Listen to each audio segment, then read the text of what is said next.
The following program, The Russ Belville Show, is intended for responsible adults only.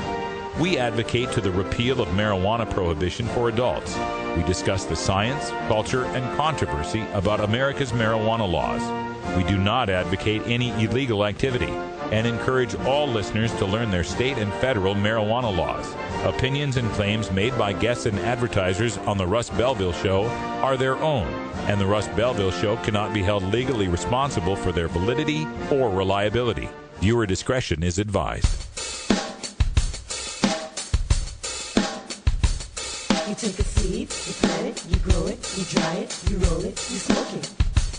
You take a seed, you plant it, you grow it, you dry it, you roll it, you smoke it, and it goes down smooth. Hey! Spanning the continent to bring you the truth about cannabis and marijuana law reform. I smoke pot and I like it a lot. From the promise of legalization. And I think that we need to rethink and decriminalize our marijuana laws. To the agony of prohibition.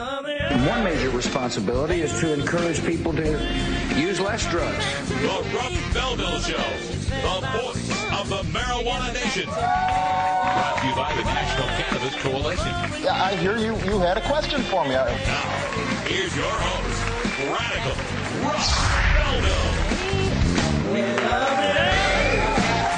Good day, tokers and tokettes, and welcome. It is Tuesday, August 7th, 2012. And it's got to be 420 somewhere in the world. Thanks for joining us here for today's show. Show number 37 from Rolla J Studios here in beautiful Portland, Oregon. Before we get started, I want to take a moment here for a serious note to dedicate today's show to Katie's Paw, a person from our chat room, a longtime listener who has lost the battle with cancer and has passed away, but was a longtime listener of the show, a big fan, and didn't want to make a big deal out of what the situation that they were going through there. So we didn't bring it up on the show. And I know that was a very, very big fan and listened to all of our shows and helped get through the trying times with the show. So in that spirit, we just want to remember Katie's Paw and remember all the people that make up our audience and that have dedicated so much of their time and their devotion to this show. We will always bring you the best show we can to help end this prohibition that keeps us all fighting. All of us fighting for our freedom, fighting for the integrity of our careers and our lives. So, again, show's dedicated to Katie's Paw today. All right, on today's show, we are going to get to our hemp headlines, our Daily Cannabis Chronicle, right after the first break, and that features our own Cannabis Carrie, who's in the virtual studio there in Grastoria. How you doing, Carrie? Hi, Russ. The short week for me. I missed you guys yesterday. I know we missed you too, but I'm glad everything's taken care of there in Astoria. We just want to make sure that everything's cool before we get to our headlines. So what do we got in the news today? Well, today we've got a charge of an old man in Denver who's being charged with cultivation. I'm going to tell you all about that. We've got some great news out of North Dakota. Our fingers are crossed. I'll let you know about North Dakota and their move to get medical marijuana in their state. Also, this was the first weekend, Russ, that Chicago ordinance went into effect. I'll let you know what the final tally of marijuana tickets were. And you might remember this story from last year at Hemp Fest, at the Seattle Hemp Fest. Those naturopaths that had one of those clinic booths, well, they got in a little hot water today. I'll tell you all about that coming up on today's Cannabis Chronicles. All right, we'll check that out right after our first break. And then we've got a special treat for our 20 after. We're going to do our Electric Tuesday Daily Toker Tunes, and we're bringing back our longtime host of the Electric Tuesday, Greg DeHote, a.k.a. Cannabis Cure UK. He's already in the Skype chat room with us, and we'll bring him on at 20 after. He's going to give us a report from England. It's nice and late there. It'll be about 11:30 his time by the time we're done. So we want to thank him for staying up late to get in touch with us. Tell us how things are in London with the Olympic Games there. And he's got some great music for us today from Jane Bang. I love the name, Jane Bang.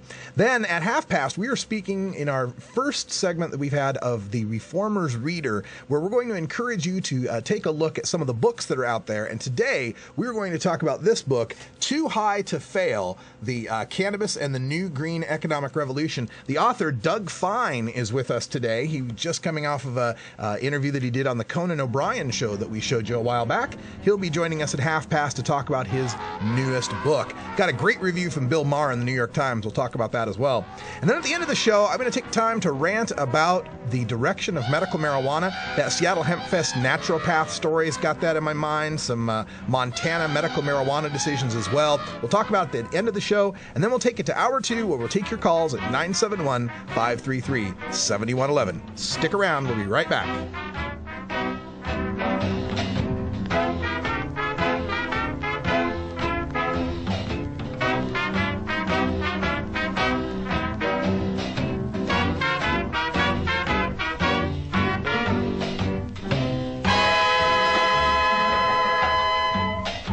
The Russ Belville Show is blogging and podcasting daily at RadicalRuss.com.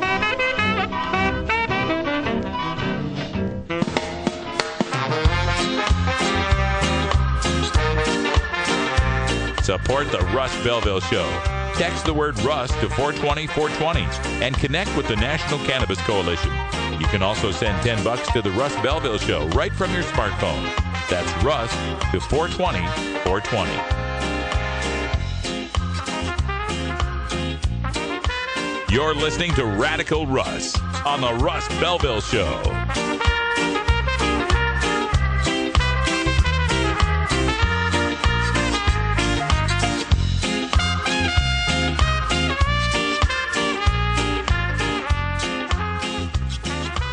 You're listening to the Normal Network, where the time is 420, 24/7, 365. Except Cannabis Carry's house, where the laws of space and time do not apply.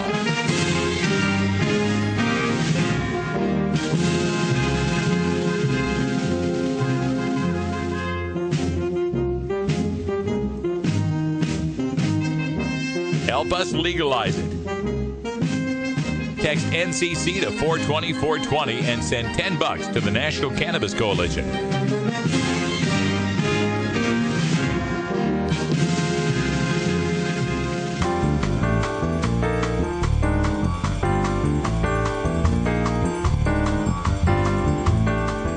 Medical marijuana, industrial hemp, ganja sacrament, consumer cannabis. The topic of marijuana is heating up the news, and the Russ Belville Show catches you up with today's latest headlines. Now, here's our senior news editor, Cannabis Carey, with the Daily Cannabis Chronicle.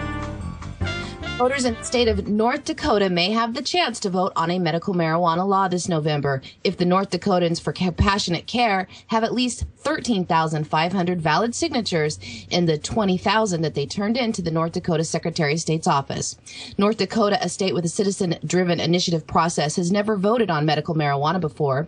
Their neighbors, South Dakota, have rejected a medical marijuana law in their state twice before, and they won't be voting on any medical marijuana laws this year. South Dakota voters have rejected medical marijuana in 2006 by only a 52% margin of those who opposed the idea. In 2010, that opposition grew to 63%. North Dakota has had medical marijuana activists in the state for years, but this is the first time they have got this far in their attempt to get their initiative on the ballot. Yesterday, Dave Schwartz, the campaign director for the group, delivered those petitions with the 20,000 North Dakotans who would like to see the issue presented to the voters in the state. North Dakota Secretary of State Al Yeager now has about 30 days to review the petitions and declare them valid or invalid. If the voters pass a medical marijuana law, then citizens who suffer from at least one ailment on a list of debilitating conditions, along with having their doctor's blessing by way of a recommendation, would be allowed to grow a limited amount of marijuana for their own use and possess up to 2.5 ounces of usable cannabis. Now, there is also a provision for state licensed dispensaries that would be overseen by the North Dakota Health Department. We will pass any information we receive from the North Dakota Secretary of State along to you about those valid signature counts as we keep our eye on this story from North Dakota. Yeah, it might take a week or two before we find out what the results are, but when you turn in 20,000 signatures and you need 13,000, that's a good sign. You always want to have about 50% more signatures than you need to count for the ones that will be invalid, the double signatures, the people who aren't registered voters, etc. And it's kind of interesting how this North Dakota initiative has really snuck up on us.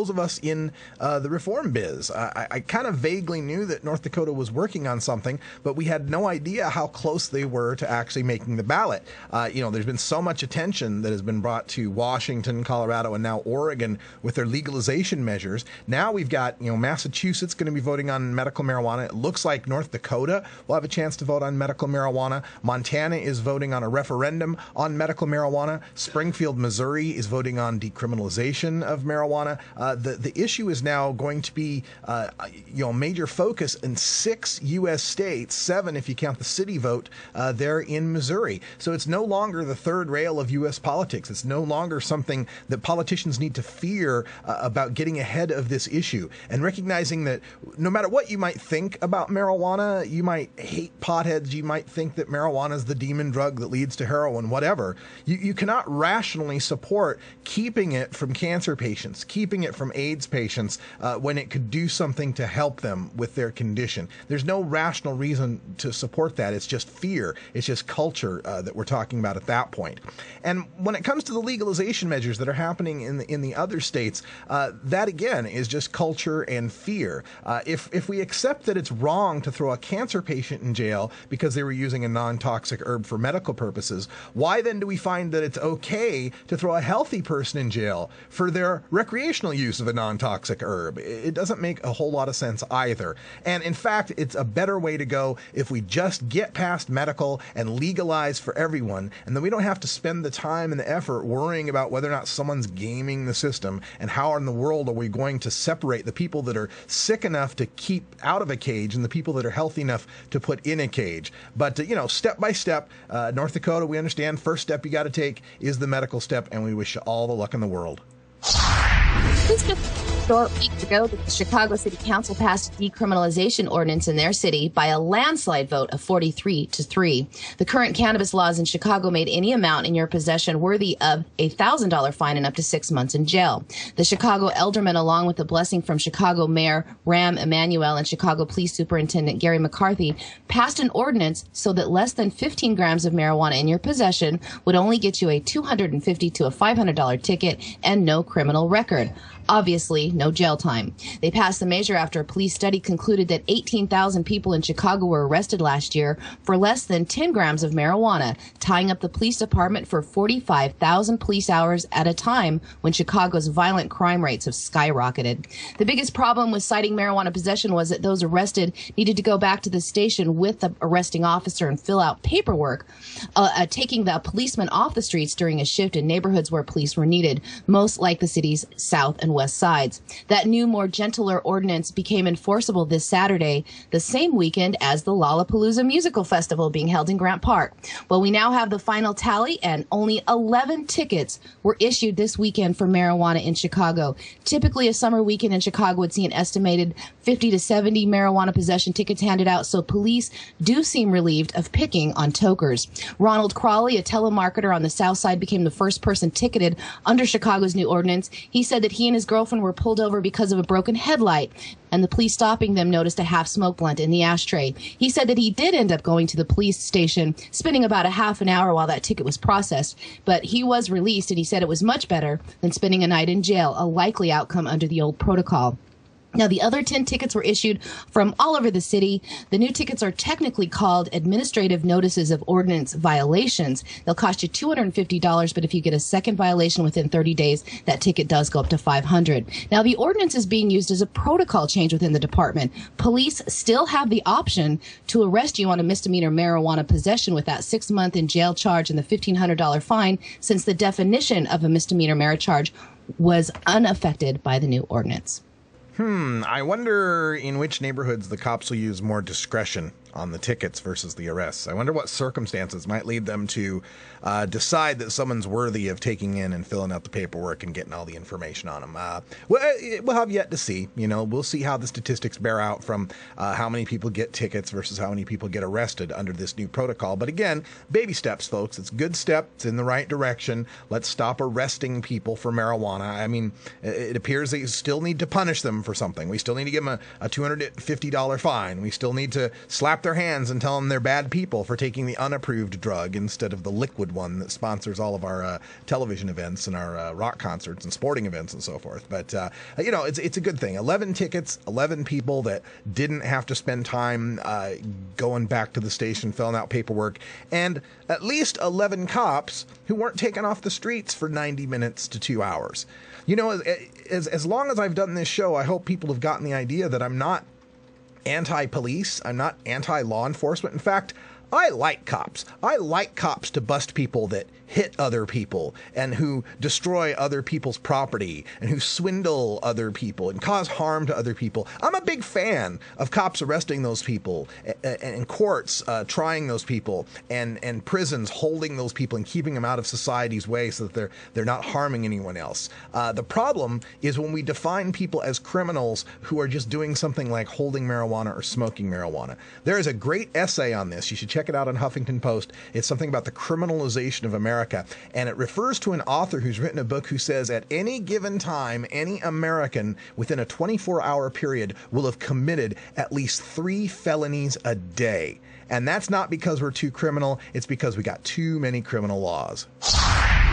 Last year, we covered a story on the medical recommendations of the world's largest cannabis culture festival, the Seattle Hemp Fest. A clinic called Forever Green had a booth last year, and for $150, you could get a medical recommendation from a doctor that you met briefly if you happened to bring your medical records with you to the park. They were charging $200 for a recommendation if you did not have your medical records. A reporter for the Seattle Times was there, and he went undercover to write a story about the ease of getting a medical marijuana recommendation with no medical records at a booth at the festival. Reporter Jonathan Martin was at that event last year, and all he had was his ID. He watched a video in a tent that lasted about 5 minutes, then met with a naturopath for about 11 minutes before getting a recommendation for him to legally possess 1.5 pounds of cannabis and up to 15 cannabis plants. Now, as required by state law, the naturopath did a physical exam, asking the reporter to stretch until it hurt. She talked about other alternatives, including acupuncture, and advised him to see his primary doctor about other medical issues. So after about that 11 minutes, that naturopath signed a 1-year authorization on tamper-proof paper, and then Jonathan Martin handed over his credit card. Now, he did write up that experience for the Seattle Times, and that put some pressure on the Department of Health, who oversees the Washington Medical Marijuana Program. Now, a year later, the Department of Health has formally charged 2 naturopaths with unprofessional conduct for operating what they are calling an assembly line practice of authorizing medical marijuana at the popular festival. The charges, which were filed today, is the first time the Washington Health Department has taken such action against a medical professional. The naturopaths in hot water over the Hemp Fest booth are Carolyn Lee Beers and Demetrio Jimmy Mageas. The charges say that at least 215 patients were seen at the weekend event, and out of that 215, 213 of them received their recommendation to use medical marijuana. They also say that the naturopaths were stretching the definition of, quote, intractable pain, the reason for most of the recommendations given at HempFest, and also for failing to explore other treatment options or meet a standard level of care that is required by law. Now, the medical marijuana law in the state of Washington protects medical professionals from criminal charges if they follow the set of rules laid out in the law, from an exam and documenting what other options might work other than cannabis therapy. All right, I'll have a whole lot more to say about this at the end of the show in the Radical Rant.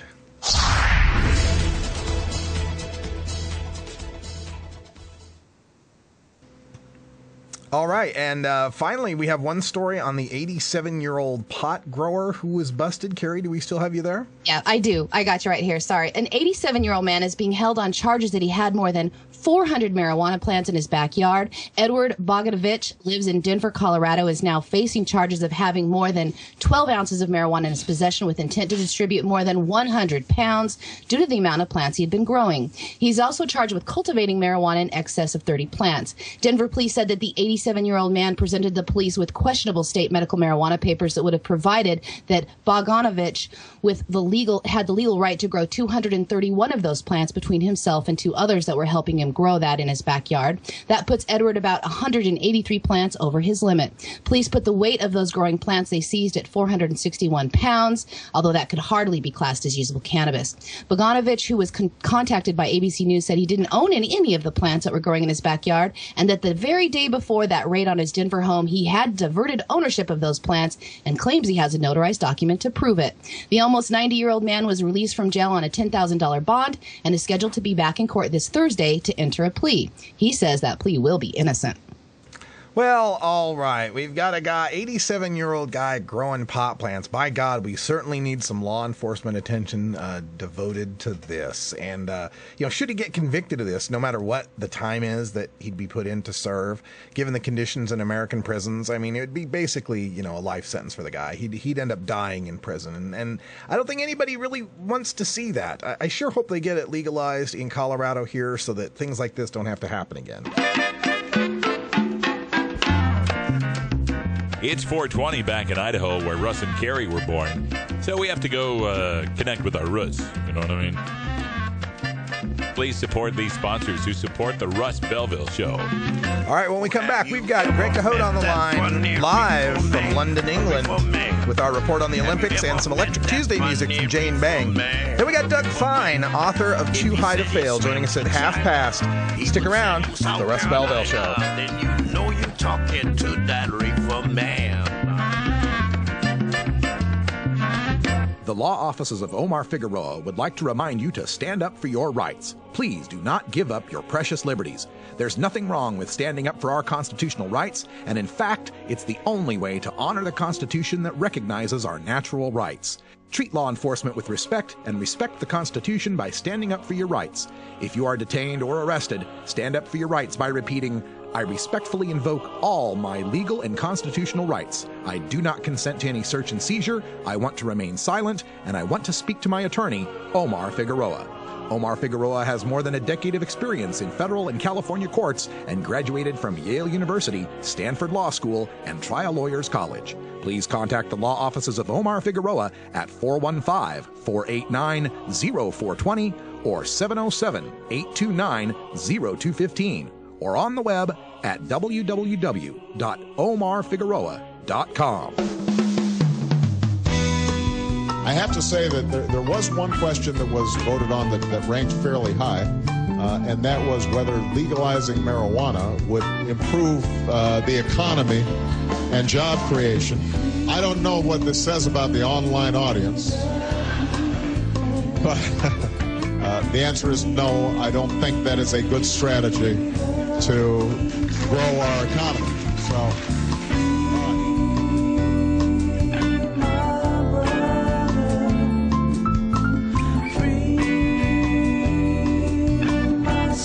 there's nothing funny about nearly 1 million lives wrecked by a marijuana arrest every year, Mr. President.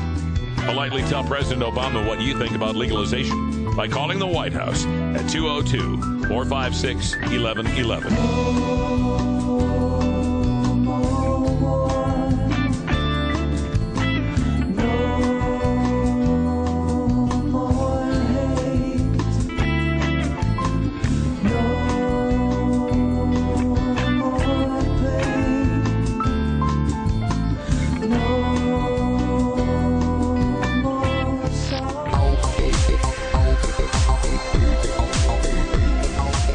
Everyone knows music and marijuana go together, so let's wind up our 20 after break with the Russ Belville Show's Daily Toker Tunes, the best in pod-safe 420 music from around the web. Today is Electric Tuesday, featuring the latest in electronic dance music and other cutting-edge genres. You can get downloads and more information about all our Daily Toker Tunes by visiting music.radicalruss.com. Now, sit back and enjoy your Daily Toker Tunes. Welcome back, everybody. 25 after the hour, and we're so happy to be going across the Atlantic Ocean to speak with our good friend Greg DeHote, a.k.a. Cannabis Cure UK. How you doing, Greg? Not too bad, Russ. Thanks for having me on. Oh, it's so amazing, this technology, when we can talk to you across 8 time zones and you sound like you're right here in the room. Oh, I wish I was right there in the room. I bet there's some dabs hidden away somewhere in there.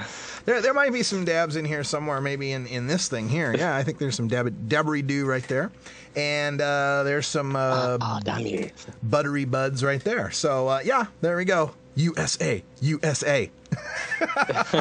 Oh, it looks great, especially against that big Union Jack there. I know. I thought I'd throw some Union Jack up there in homage to the London Olympics that are going on right now. What's this been like for someone, living in the city, someone living in the area, to have to put up with all the Olympic stuff going on? It's not actually been quite as bad as I thought. It's been tolerable. Just about. I'm not a huge fan of the Olympics. Like Carrie has been like really excited. She's like, "Oh, the Olympics, London, it's so amazing." But we love Carrie and she loves the Olympics. I know. I thought it was me from an earlier recording for a minute. Sorry, but. No, I actually died at all costs during the Olympics, and I got a tweet from a very cool DJ called Jane Bang, and she was going to be over here from California, so I thought I'd make the effort to go up and see her. So I got to experience London during the Olympics. Yeah, it was quite busy. The train stations were packed, and we do have quite a busy. Oh, we keep getting sort of like a line going up to London people. Hello? Yeah, we're getting a fade out there on your line there for just a second. But, marijuana, cannabis, has become quite the story of the Olympic Games with, the U.S. judo competitor who just got thrown out. He's the first to test positive for anything in competition at London. Are the British papers covering this like the American ones are, as far as saying how ridiculous this is? I think it's been covered a little bit, but probably not quite as much as you've got over there, to be honest, because obviously as an American athlete, we do have the largest drug or anti-doping testing facilities of any Olympics. It's now, after the Olympics, it's actually going to be used as a new medical research centre, because or a phenome research centre. It's that advanced. But it is going to be used to develop new medications. But obviously, cannabis medication doesn't come into that. We've already had, like, Stephanie Lee was on your show before, wrestler who was disqualified before the Olympics to even compete in them because she tested positive for THC.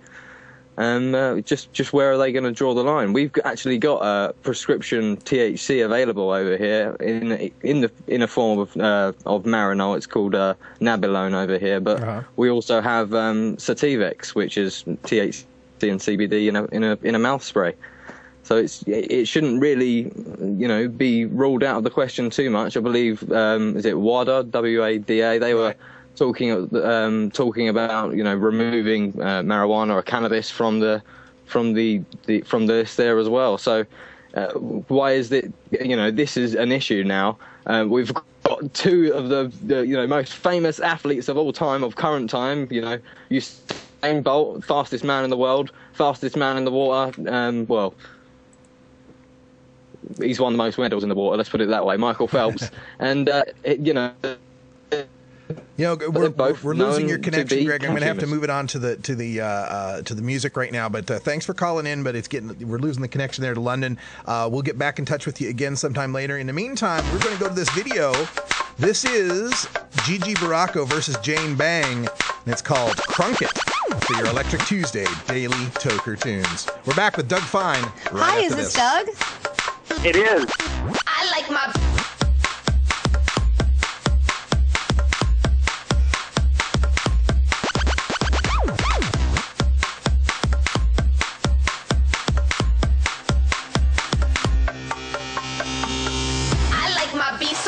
Sweaty on the floor tonight. Up and down, round and round. Shake the floor, break it down. Mix it up, bring the edit. Flip the fade, pitch it, get it. Raise the treble, set the pace. Heat the drop and bring the bass. I'm ready.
Thing. The song is called Crunk It. She moved from California to New York, and she discovered medical use of marijuana. Got her off her pharma medications. Now she says she's much better thanks to cannabis, and was flown over by Coca-Cola to DJ at the London Olympics. That's how our own Greg DeHote, a.k.a. Cannabis Cure, was able to meet her and get permission to play some of this music. So thanks so much to Cannabis Cure. Check out Cannabis Cure TV on YouTube, youtube.com/Cannabis Cure TV. You can also find the Cannabis Cure TV show replayed here on our video replays, noon and 5 p.m. weekdays. You'll get more from Cannabis Cure UK and all the other great activists out there who are helping us to end marijuana prohibition. When we come back, we're going to the Reformer's Reader. We're going to learn all about the new book, Too High to Fail, and we're speaking with author Doug Fine right after this. Hi, this is Dan Michaels. If you're looking for professional voice talent for your commercial or podcast, I'm your man. Visit danmichaelsaudio.com for more information. Funky Roller Ring. Oh, yeah. What's happening, Groovy Cats? This is your Funk Master of Ceremonies, Big Daddy. And I want you to join me every Thursday night at 11 Eastern, 8 Pacific, right here at the Funky Roller Ring. National Cannabis Radio's home of soul, funk, and disco. Funky-licious. It's always a party at the Funky Roller Ring, baby. The best weapon you can have in the Prohibition War is your mind. Fill your head with the knowledge you need by checking out this latest entry in the Russ Belville Show's Reformer's Reader. All right, folks, welcome back, and we're excited to have our next guest on. He's the author of this book, Too High to Fail, Cannabis and the New Green Economic Revolution. Doug Fine, thanks for joining us today. Pleasure to be with you, Russ. You know, we first heard about the book. We'd seen a clip of you on the Conan O'Brien show, and I was amazed that you got 2 full segments there to talk about marijuana legalization. How did you feel the interview went? What was it like being on Conan's show? Well, first of all, it's in the middle of the interview, I stopped and said, I can't believe that the studio hasn't blown up. Like, the fact that we can be talking about this in big, wide platforms, and the New York Times did a review of it. And yeah, I know people like you have been working on this issue for a long time, and it's been just a couple of years now I've been researching this book, so I feel a bit like a Johnny-come-lately, but I'm thrilled to see that what it's telling me is that society's ready, and mainstream society. Yeah, and the book Too High to Fail is really taking off. I've seen you making a lot of media appearances all around, internet and television and radio, I'm sure. So in this book, you're of course on our show here, Russ Belville Show, you're kind of preaching to the choir. You're talking to people that are very supportive of marijuana legalization. What are they going to find in this book that they need to know as they move forward? That's a really great question. Knowing that the audience here is going to be knowledgeable, the points that I kind of am excited to get across to a knowledgeable audience are: let's be united. There's so many nuances. There's people that believe in this type of decriminalization, this type of legalization, this type of medical general use, whatever it is. And I feel like this is the time for everybody to come together and just end the drug war, get cannabis out of the Controlled Substances Act, and not worry about little nuances and the infighting that sometimes takes place amongst people that are on the same side. And the second thing that the book kind of preaches a bit is sustainability. It's not, we have this sort of indoor farmers and outdoor farmers in the cannabis growing world, and I don't think there needs to be an either-or after prohibition ends, but one does need to think about sustainability, pesticides, and making sure that one's growing techniques are healthy for the earth. Absolutely. We were reading the New York Times review. Bill Maher wrote a great review of your book, and he has a sentence in there that is something that I come back to occasionally, and I think I first heard it expressed by Seattle Hemp Fest's Vivian McPeak, and it kind of goes along the lines of, yeah, it's great that everybody's recognizing the economic potential of ending marijuana prohibition, but maybe we ought not to throw people in cages over weed just because it's wrong. Any thoughts on that? Yeah. Yeah, and what I saw was civil liberties violations left and right in these final stages of the drug war, and this was the same at the end of alcohol prohibition too. And the targets are wrong. In defense of law enforcement, most that I met are good people on all levels, just trying to do their jobs. But the reality is the targets are all too often people that are really trying to be law-abiding. One cannabis farmer that I profiled in the book, Matt Cohen, ran a cooperative called Northstone Organics that really was helping people, cancer patients and the like. And he was too public, evidently, because the DEA came in and chopped down all his plants and separated him from his wife for 9 hours in handcuffs, no access to attorneys, and shut the whole thing down. And, that shouldn't happen, and Dale Geringer of California Normal called it a victory for the cartel. Because truthfully, why are our federal resources going after a guy like that?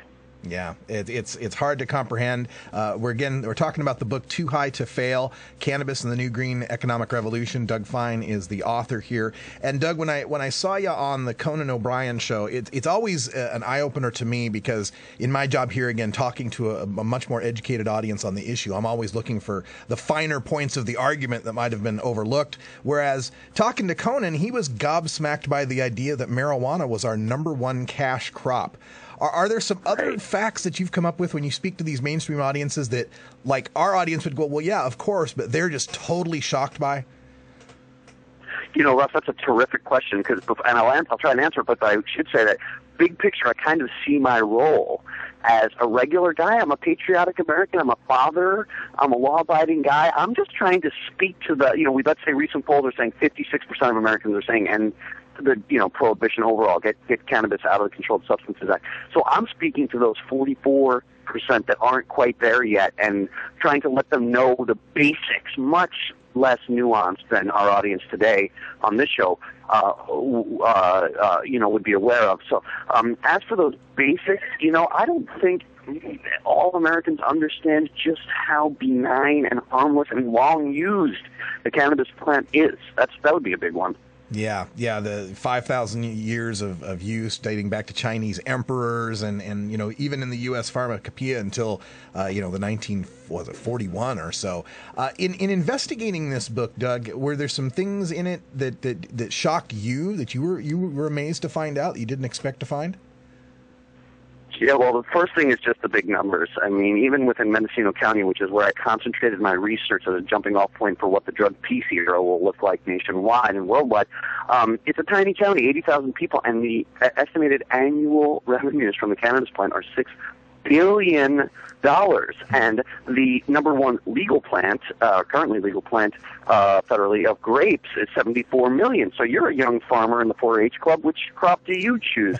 So I think the huge numbers surprised even me. But the biggest surprise that I have is just that this drug war even goes on. It's wrong, and people don't want it. Why do you think the drug war continues? Is it just inertia?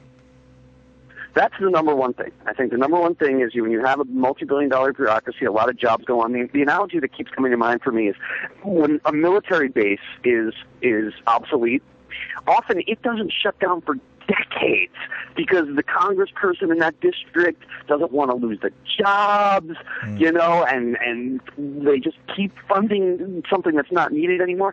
So to a degree, that's what's going on. Of course, in this case, it's not right. It's not in sync with our American values of freedom and good health and good health care. So one reason, I think, is bureaucratic inertia. Another reason is that there are some threats. If we're not incarcerating nonprofit people, that's a threat to some industries. If we're providing relatively inexpensive, easy to grow at home health care for people, that's a threat to some industries. But I'm not much of a conspiracy theorist. I think it's mostly inertia, and if Americans get up and say, this is our issue, we care, our legislators will listen. I mean, Barack Obama, before he was elected, was down for ending the drug war. Mm-hmm. Oh, yeah. As a senator, he spoke of how the war on drugs was an utter failure, and we need to rethink and decriminalize our marijuana laws. So obviously the politics, his politics have changed a little bit on this since he's reached the presidency. And I'm wondering, since you brought it up, I wonder why you think that is, if you were going to look into Barack Obama's mind for a second. The #1 reason I hope this is a bestseller is that it reaches his radar screen and I get to ask him that question. Yeah. All I can do is guess, and my guess is that he, in his first term, this is an optimistic guess, he couldn't tackle every issue, couldn't respond to every promise, and that a second term would be better. I know that there's probably a lot of listeners out there groaning because there's people being thrown in jail, Americans that shouldn't be, lives being ruined over this senseless drug war, and they don't like having to wait 4 years when they were promised, and they were voting, in some cases canvassing for a candidate that they thought was going to stop the nonsense and put America back on a good economic path through this plan. But all I can do is hope that a second term would be better. Yeah. In your book, Too High to Fail, you spend a little bit of time talking about the Mendocino County zip tie program that the sheriff had come up with to identify medical marijuana plants. There's some other talk as far as, just the medical marijuana program in California in general. And maybe, just my own perspective on this is that it's kind of a double-edged sword when it comes to selling legalization. On the one hand, California has medical marijuana and the sky didn't fall. On the other hand, it didn't really turn out to be the medical marijuana a lot of people thought that it would be. Having done such extensive research there in California, what do you think of the California medical marijuana experience and how it might translate, maybe for positive or negative, to people's perception of legalization nationwide? That's another great question. Well, the Mendocino Zip Tie program was something that I admired. I thought it was good government. It saved public safety jobs. It brought people above ground so they could participate in society. Call the sheriff's department in case of domestic violence or home invasion. When in the past they were afraid that they'd be arrested if the sheriff saw their plant. So I thought it was good policy, no matter whether it was medical cannabis or general cannabis, because I'm okay, I think, with some regulation post-legalization, whether it's for general use or medical. But as for whether or not the overall California model works, I think that cannabis should be legal for all uses. And so as far, I look at medical cannabis really as a start for the whole society and for our whole economy. Secondly, industrial cannabis, I think, is going to be huge. And third, it really does help people. It really saves lives. We all know this. We all know people whose lives are being extended through this plan. And so better to have an imperfect start than no start at all. You mentioned industrial uses of cannabis. People talk a little bit about industrial hemp. Do you find industrial hemp to be a argument?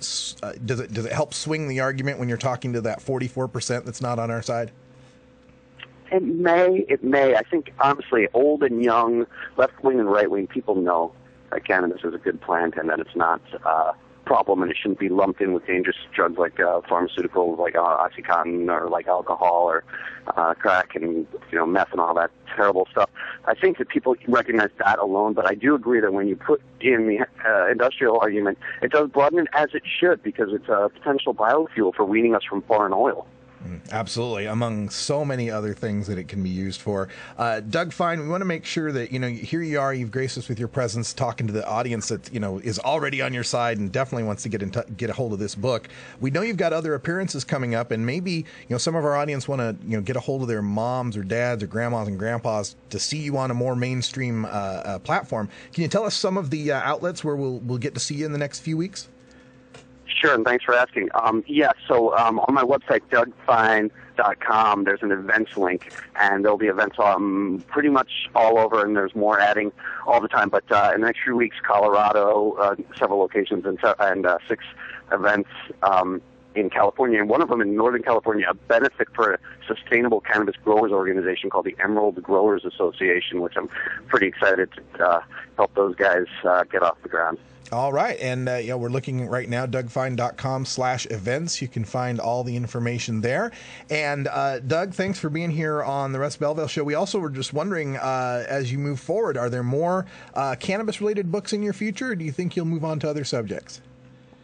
I do like to mix it up a little bit. It's really in sync with my kind of sustainability and healthy living lifestyle, which is what my previous books have all been about. And so this certainly won't be the last that I talk about it, but it's really important. It's funny because I come from a mainstream East Coast background where you're not supposed to sound too woo-woo about something. You're not supposed to be one of these peace sign flashers, but as you and everyone here knows, listening. It's an important plan, and it's an important part of our society. That's right. Too High to Fail is the book. Thanks for sending us a couple of copies here for Kaliko and myself, and we'll be devouring this as soon as we can. We want to also thank you for being on the show and for promoting this sensible measure to end marijuana prohibition. Thanks a lot, and good luck to you. Thank you, and thanks for all you do. Oh, I'll keep doing it. All right, when we come back, we're going to take a little time for some analysis of, again, that whole medical marijuana question. What is it doing for the chances of legalization? How does the recent HempFest naturopath news that we told you have an effect on people's support for legalization? We'll talk about that in the Radical Rant coming up next on the Russ Belville Show. Stick around. It's simply business. It's simply business. It's simply business. You know why they won't let us grow. It's simply business. We'll be right back after these messages from our 420 friendly sponsors. Support these advertisers because their ad money goes straight to the Russ Belville Show.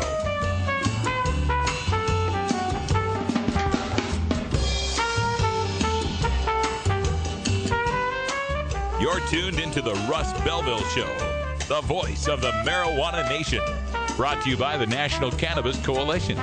It's simply business. It's simply business. It's simply business. You know why they won't let us grow. It's simply business. It's simply business. You know why they won't let us grow. It's simply business. Hey, this is Willie Nelson for Normal. And if you're one of the 26 million Americans who smoked marijuana last year, you need to get involved in the drive to legalize marijuana. We need your help to stop the senseless arrest of more than 800,000 Americans each year on marijuana charges. Together, we can end marijuana prohibition and stop the arrests of marijuana smokers. To learn what you can do to help, contact NORML at NORML.org or call toll-free 888-67-NORMAL. You want answers? I'm as mad as hell, and I'm not going to take this anymore. You want answers? You have offended my family. I think I'm entitled. You want answers? I want the truth. And you have offended the Shaolin Temple. You can't handle the truth. Surely you can't be serious. I am serious. And don't call me Shirley. Radical Rant. Welcome back, everybody, and it's 48 after the hour. We told a story earlier today in the news about charges being filed against the naturopaths for marijuana authorizations at Seattle HempFest, and this goes back to a 2011 Seattle Times story where a reporter went to the 10 by 10 tent. You know, the gazebo-style tents that you have at a festival, outdoor festival. Went to the 10 by 10 tent to receive a medical marijuana authorization for $150 as treatment for the reporter's lower back pain without seeing medical records after an appointment that lasted 11 minutes. Now, got to correct that a little bit. Going back to the original Seattle Times story, it was $200 if you didn't have your medical records with you. It was $150 if you did have your medical records with you. So just, bringing out the calculator real quick, 215 patients times $200 is $43,000 one could be making at the Seattle HempFest. The vendor tent in question costs somewhere between $500 to $1,000 for the 3-day weekend. So after your costs, you could be clearing, $40,000 if everyone came in didn't have medical records. And I have to, kind of assume that most people headed to an outdoor 100,000 people music festival aren't packing their medical records with them when they go out. Just a guess here. But even if it were just the 215 patients at $150 a piece, that's $32,250 after booth fees, expenses, food, hotel, and such. Maybe $30,000 that you're clearing. So these two naturopaths saw 215 patients. The appointments are ranging from 11 minutes to 15 minutes or so, assembly line sort of treatment, and according to the charges at the Department of Health, stretching the definition of intractable pain. Basically, intractable pain is meant to be pain that is resistant to other treatment options, severe. If we can find the line here real quick, but here we go. A terminal or debilitating medical condition of intractable pain. And let's see, where's the intractable pain definition? But anyway, the basic point is that the naturopath in question asked the reporter to stretch, did a little stretching, said he had some lower back pain, got a recommendation to legally carry 1.5 pounds of marijuana and 15 plants right there at Seattle Hemp Fest in a tent. Now, this was being done by a company called the 4 Evergreen Group. 4 Evergreen Group. And I looked them up on the web. It's the number 4, evergreengroup.com. And according to their About page, it says 4 Evergreen Group is Washington's premier network for finding experienced medical professionals that are willing and able to authorize patients for cannabis-based treatments. 4 Evergreen has a standard process, real examination rooms, and always conducts the state-mandated physical. Many times these patients have been without health care and haven't stopped by a clinic in a year. These 4 Evergreen medical professionals offer multiple options to treat their symptoms and work with the patient to create a happier, healthier day-to-day. Well, okay. Real examination rooms. I hardly think a 10 by 10 tent outdoors at a pot festival counts as a real examination room. Now, I understand that as I talk about this, people might be getting a little mad at me, like, gee, Russ, whose side are you on here? And it's not as if I have anything against people getting recommendations, whether or not it's, because I don't believe you need a permission slip in the first place to use marijuana. I don't think you need to be healthy or sick or anything. Just being a human being of adult age gives you enough right to use marijuana. But the problem becomes in that there are other states out there. There are other states that are not as far along as we are here on the West Coast, and they are damaged by these kind of operations, by people trying to take advantage of every little loophole in the law.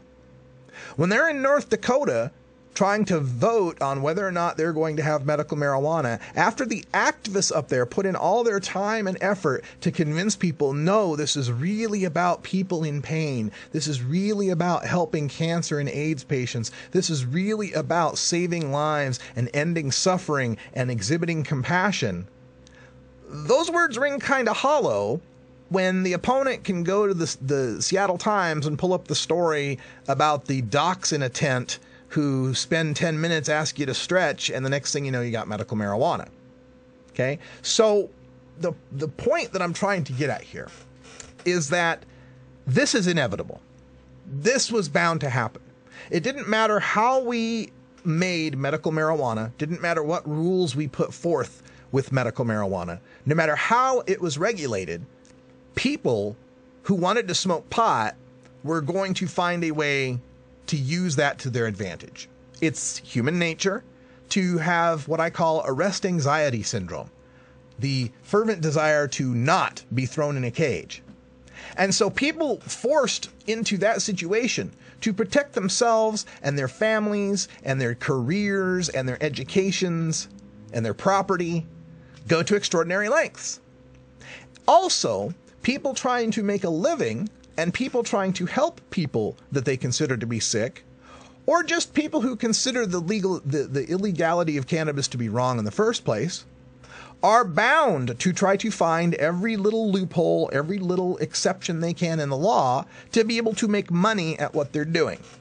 There are some things that we just cannot ignore in our society. One is the law of supply and demand.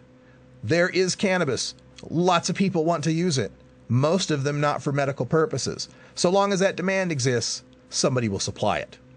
And another thing we can't get away from is that people are going to try to make a living. People are going to try to earn a buck. And it's not necessarily a bad thing, so long as it's regulated and fair and we, keep people from being predators on one another.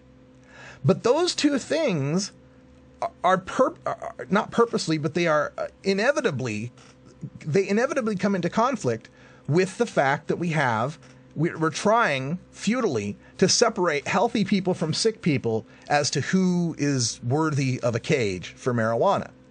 In the face of that hypocrisy, in the face of that impossible task, we are bound to have conflicts where people are going to set up a tent and try to make money taking advantage of people's arrest anxiety syndrome. And people with arrest anxiety syndrome are not going to complain about getting the chance to get a card or get a recommendation that keeps them from being arrested. Works for them, works for the naturopaths. Everybody's happy. The only people who aren't happy are, once again, the people who want to try to put us in a cage for using marijuana. And that is why it is so critical in the Western states to pass legalization in whatever form it comes to you, with whatever limitations that might be attached to it. We have to make that statement that there's nothing wrong with smoking pot. You don't have to be sick. You don't have to be a criminal. You don't have to be a loser, a wastoid, whatever you want to choose.